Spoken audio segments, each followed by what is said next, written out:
Ma bouche sera la bouche des malheurs qui n'ont point de bouche. Ma voix, la liberté de celle qui s'affaisse au cachot du désespoir.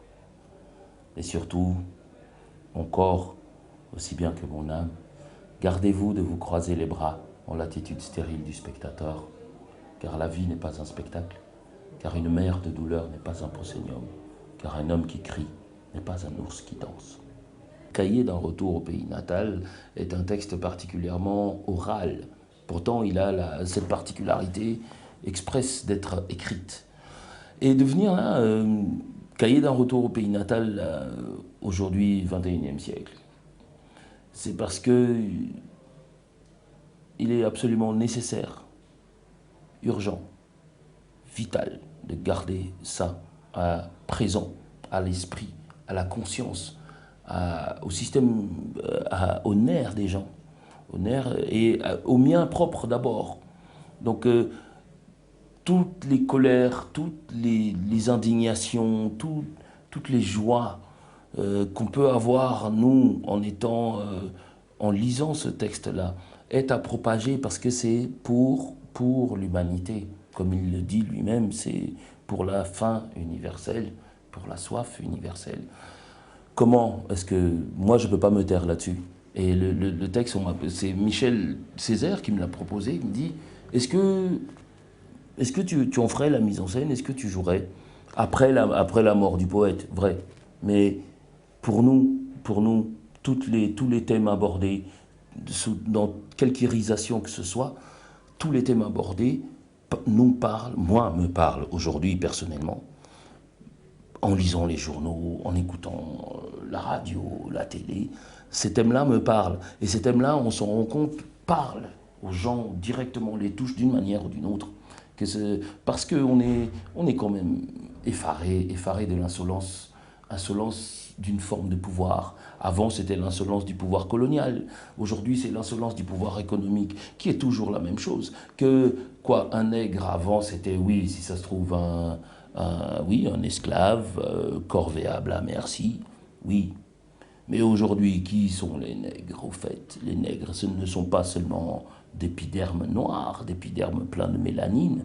Le dernier des derniers, c'est celui qui est le plus exploité, celui qui subit l'injustice.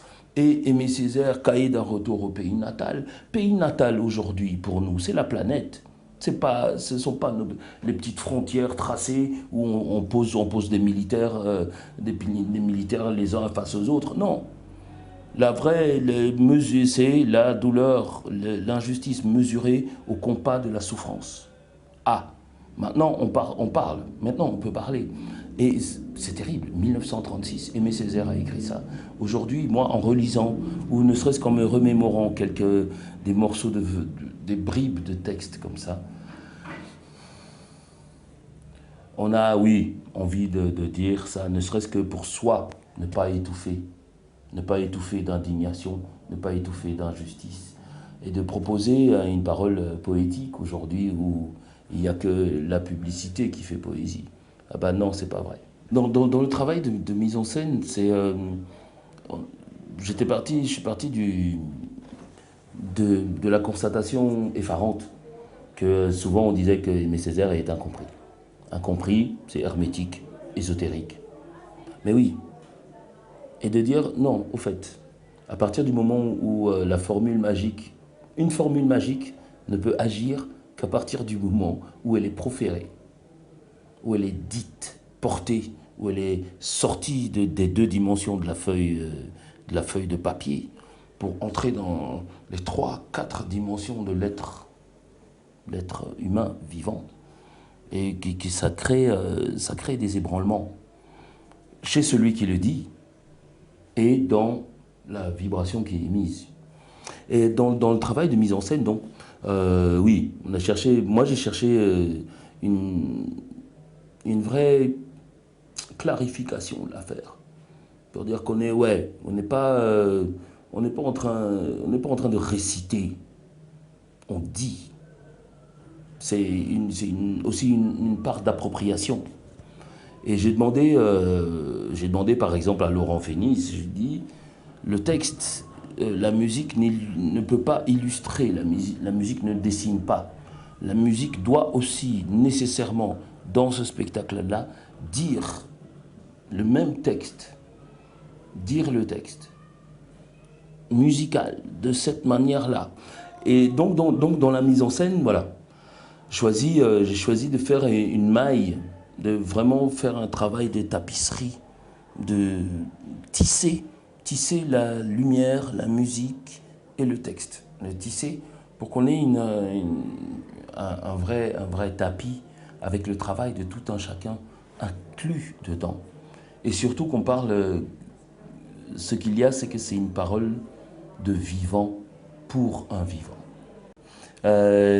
Qu'il doit, peut-être pas, ce que je souhaite vraiment, c'est que au mieux, que chaque spectateur parte avec une bribe de texte, un morceau de lumière, un morceau de refrain, et que les gens aillent lire, qu'on arrête de dire que oui, Aimé Césaire, c'est la négritude, c'est du racisme à rebours, etc. On n'a pas le temps d'être raciste aujourd'hui.